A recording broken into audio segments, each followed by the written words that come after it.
Paz en Cristo a todos, bienvenidos a Caminando con el Señor. En Jeremías capítulo 16, versículo 4 dice así: De dolorosas enfermedades morirán, no serán plañidos ni enterrados, serán como estiércol sobre la faz de la tierra, con espada y con hambre serán consumidos, y sus cuerpos servirán de comida a las aves del cielo y a las bestias de la tierra. ¿A quién iba a dirigir esta palabra? Este mensaje. Este mensaje iba dirigido para Judá, para el pueblo de Dios, pueblo que Dios había tomado, exclusivo, un pueblo exclusivo de Dios. Pero ¿por qué Dios mandaría gran condenación? ¿Por qué Dios haría que caiga tan maldición sobre este pueblo? Para que los cuerpos ni siquiera sean enterrados, sean como estiércol sobre la tierra, para que la espada los consuma, para que el hambre igual acabe con ellos. ¿Por qué Dios mandaría tan condenación? Que hasta el punto de llegar, que hasta los animales iban a comer el cuerpo. Esta era una condenación tremenda. ¿Pero por qué? ¿Qué habrá hecho el pueblo de Judá, el pueblo de Dios? ¿Por qué habrá hecho Dios tan grande maldición con ellos? En el versículo 5 dice así, que Dios le dice al profeta Jeremías, profeta que llevaba la palabra del Señor al pueblo: Porque así ha dicho Jehová, no entres en casa de luto, ni vayas a lamentar, ni los consueles, porque yo he quitado mi paz de este pueblo, dice Jehová, mi misericordia y mis piedades. Dios le estaba diciendo al profeta: ¿sabes qué? Ni siquiera los consueles. Ya no hay por qué. Yo ya no estoy con ellos. Yo me he apartado de ellos. Solamente hay condenación. Ni entres a las casas, digo así. No hagas nada por ellos. Ni pidas por ellos. Porque yo ya he decidido, decía el Señor. Yo ya he decidido no estar con ellos. Por lo menos en ese momento nos dice la palabra del Señor.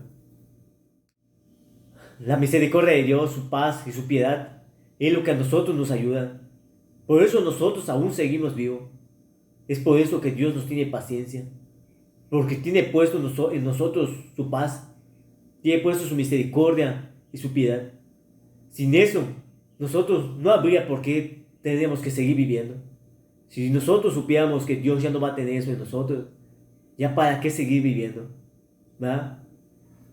Solo nos va a esperar una condenación como el pueblo que le esperaba. Una vez que Dios decía apartarse de nosotros, nosotros ya no tenemos nada. Ya nada vale la pena. Mas sin embargo, nosotros aún lo tenemos. Pero eso no significa que Dios no nos vaya a condenar un día por todo lo que estamos haciendo.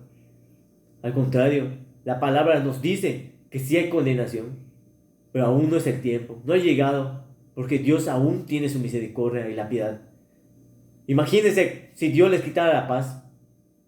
Entonces, ¿qué tendríamos? Desesperación. Ya no teníamos la piedad, la misericordia, para que eso detenga a Dios y no nos mande el castigo de una vez. En Jeremías capítulo 16, versículo 9, seguimos ahí. Dios aún seguía diciéndole a la gente, a su pueblo, lo que les estaba viniendo, la condenación que aún les estaba esperando. Y dice así: Porque así ha dicho Jehová de los ejércitos, Dios de Israel: He aquí que yo haré cesar en este lugar, delante de vuestros ojos y en vuestros días, toda voz de gozo y toda voz de alegría, y toda voz de esposo y toda voz de esposa. Yo cuando escucho este mensaje que le estaba mandando Dios al pueblo, cuando yo lo leo y puedo entender, veo que ellos estaban viviendo un poco de lo que se va a vivir en el infierno. Porque en el infierno no hay paz, no hay gozo, no hay alegría, no hay la misericordia de Dios, no hay piedad. Ahí va a haber sufrimiento, va a haber hambre. Es solamente un poco de lo que estaban viviendo, de lo que en verdad era la condenación final que les espera a los que no se agarren de la palabra de Dios. Este pueblo ya estaba viviendo un poco la ira de Dios. Mas sin embargo, el pueblo aún no había comprendido. El pueblo pensaba que estaban haciendo las cosas bien. Ellos pensaban que era normal lo que estaban haciendo. Decían: puedo tener a Dios y puedo hacer un poco de esto. No pasa nada. No es algo tan malo. Mas sin embargo, se les olvidaba que Dios es santo, apartado de todo el pecado, apartado de todo el mundo. Para Dios santo es entregado a Él. Y la gente, el pueblo aún no había entendido. Se les había olvidado lo que Dios había mandado. Y Dios le decía al profeta en el versículo número 10: Y acontecerá que cuando anuncies a este pueblo todas estas cosas, te dirán ellos: ¿por qué anuncia Jehová contra nosotros todo este mal tan grande? ¿Qué maldad es la nuestra? ¿O qué pecado es el nuestro que hemos cometido contra Jehová nuestro Dios?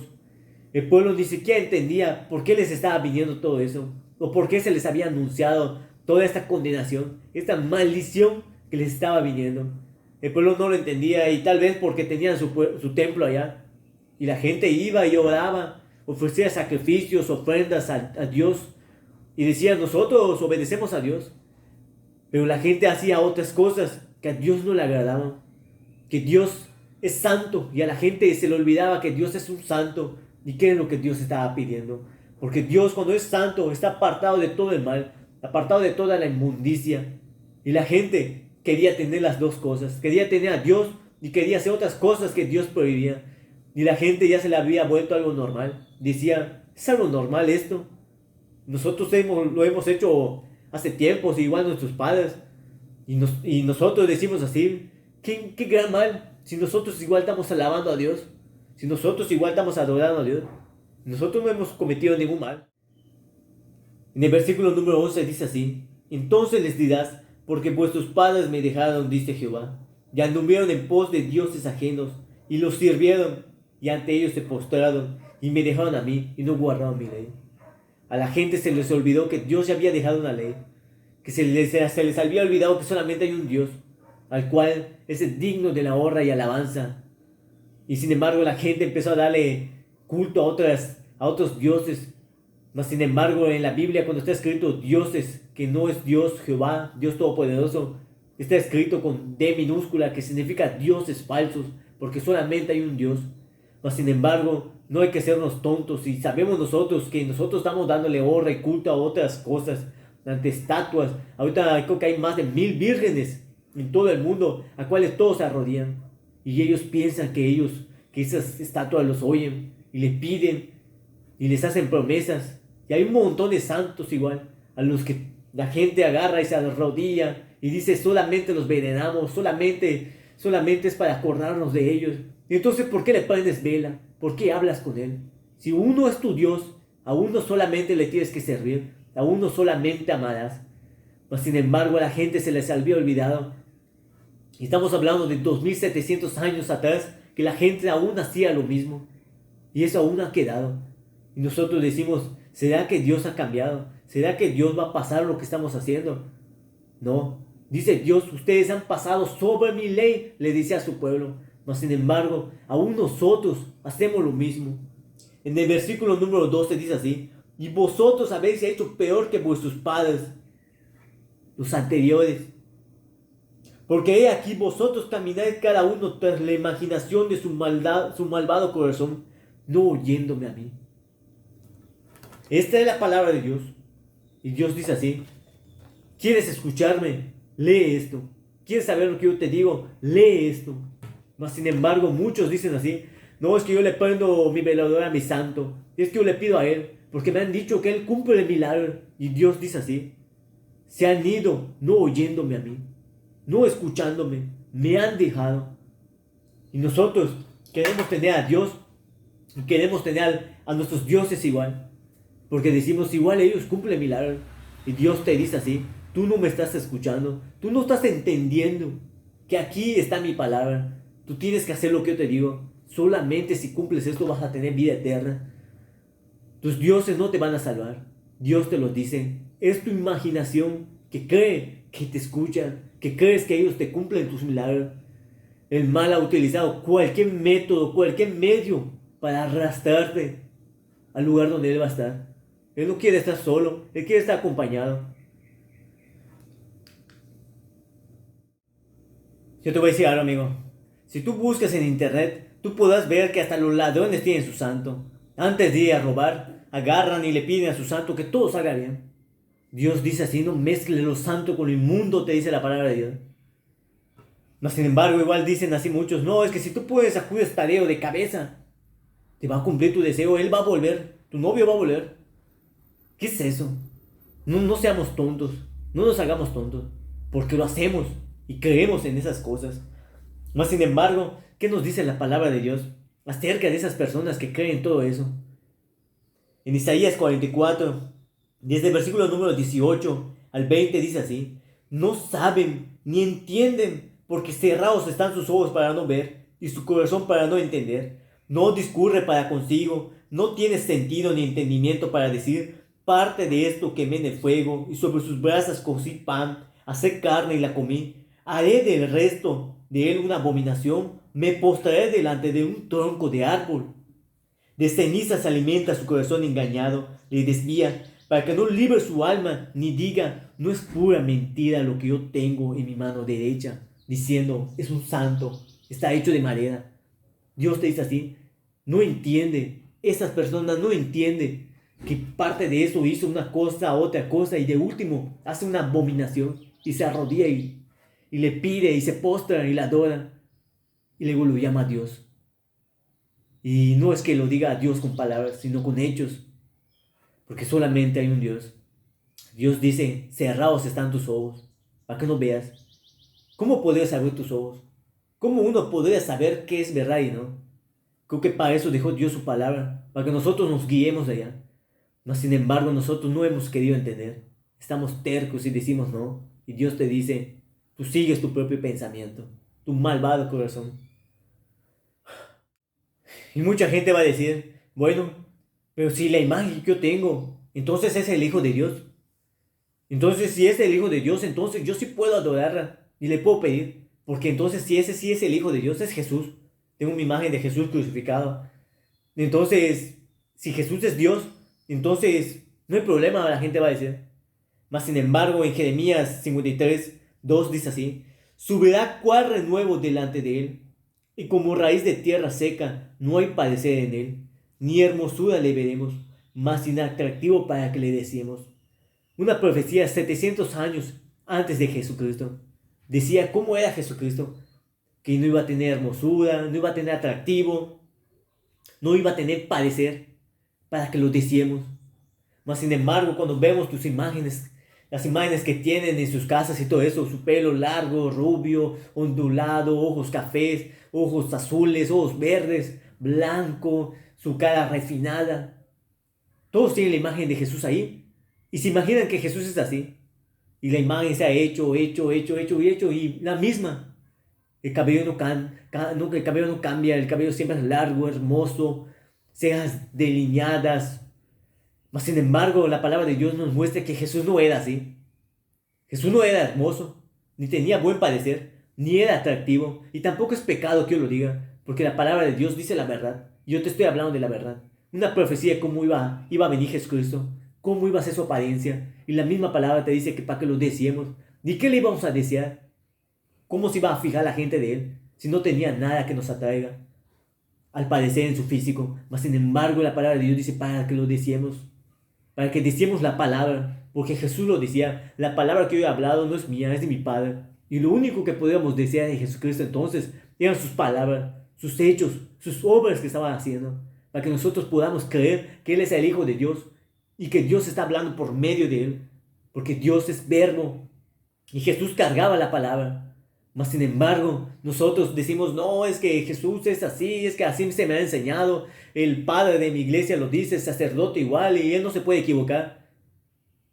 Yo te voy a decir algo, yo me podría equivocar, mas sin embargo, cuando yo tengo la palabra de Dios, y yo pongo mis pies en la piedra, en Jesucristo, en algo firme, que se mantiene, cuando pongo mis ojos en la palabra de Dios, ahí no puedo ser engañado. ¿Pero por qué? Porque Jesús te lo dijo. Jesús lo dijo: conocerás la verdad y la verdad te va a hacer libre. Mas sin embargo, si tú quieres seguir alabando esas imágenes y pensando que te va a escuchar, Dios te dice: no, no es así. Te podrás engañar a ti mismo, pero a Dios no lo podrás engañar. Dios conoce tus corazones y tus pensamientos. Solamente Dios es digno de la alabanza y gloria. Mas sin embargo, muchos van a decir: bueno, es Dios y Jesús, entonces ¿a cuál se le tiene que dar la gloria y la honra? ¿A cuál? No, si yo alabo a Jesús, entonces Dios se va a molestar. Si solamente de Él es la gloria. En Deuteronomio capítulo 4, versículos número 23 y 24 dice así: guardaos, no os olvidéis del pacto de Jehová vuestro Dios, que Él estableció con vosotros, No os hagáis escultura o imagen de ninguna cosa que Jehová tu Dios te ha prohibido. Porque Jehová tu Dios es fuego consumidor, Dios celoso. Dios sabemos que es amor, pero también la palabra nos dice que es fuego consumidor. Fuego que consume, fuego que destruye. Pero no vayamos a pensar que Dios nos va a destruir a los que son sus hijos, los que han seguido su palabra. No. Dios va a destruir, va a consumir a todos los que se oponen a su ley, a su palabra, a lo establecido, a todos los desobedientes, conociendo la verdad, sabiendo la verdad, y se van en pos de sus pensamientos, en pos de sus deseos. A esos son a los que Dios les aplica su fuego consumidor. Mas sin embargo, muchos de ustedes tal vez estarán pensando, estarán tal vez comentando, diciendo, yo ya sé cuál es el truco de él. Ya sé cuál es el truco de los cristianos, de los protestantes, que solamente creamos en Jesucristo, que solamente lo sigamos a Él, y que nos olvidemos de María, de José el dormido, de la Virgen de la Candelaria, de San Juan Tadeo. Ya sé cuál es el propósito de ellos, que solamente sigamos a Jesús. Mas sin embargo, amigo, amiga, en la palabra de Juan 10, desde el versículo número 27 al 30, dice así, Jesús dice, mis ovejas oyen mi voz, y yo las conozco, y me siguen, y yo les doy vida eterna, y no perecerán jamás, ni nadie las va a arrebatar de mi mano. Mi Padre que me las dio es mayor que todos, y nadie las puede arrebatar de la mano de mi Padre. Muchos de ustedes van a decir, bueno, entonces no que solamente la gloria y la honra es de Dios. ¿Por qué entonces tanto que sigamos también a Jesucristo y que le demos alabanza igual a Él? Porque en el versículo número 30 dice Jesús, yo y el Padre uno somos. Jesús lo dijo, yo y el Padre uno somos, comparten un mismo espíritu. Yo te voy a decir algo, amigo, amiga, tú que me estás escuchando, tú que me estás viendo, el que dio la vida por ti es Jesucristo. Él derramó su sangre, Él venció a la muerte. En el Apocalipsis dice que Él va a vencer a la serpiente antigua. Dice que Él va a ser el vencedor, que a Él se le dejó la potestad de todo. Él es el Rey, Él es Dios. En Juan capítulo 14, versículos 6 y 7 dice así. Jesús les dijo, yo soy el camino y la verdad y la vida, y nadie viene al Padre si no es por mí. Si me conocéis, también a mi Padre conoceráis. Y desde ahora le conocéis y la habéis visto. ¿Pero por qué?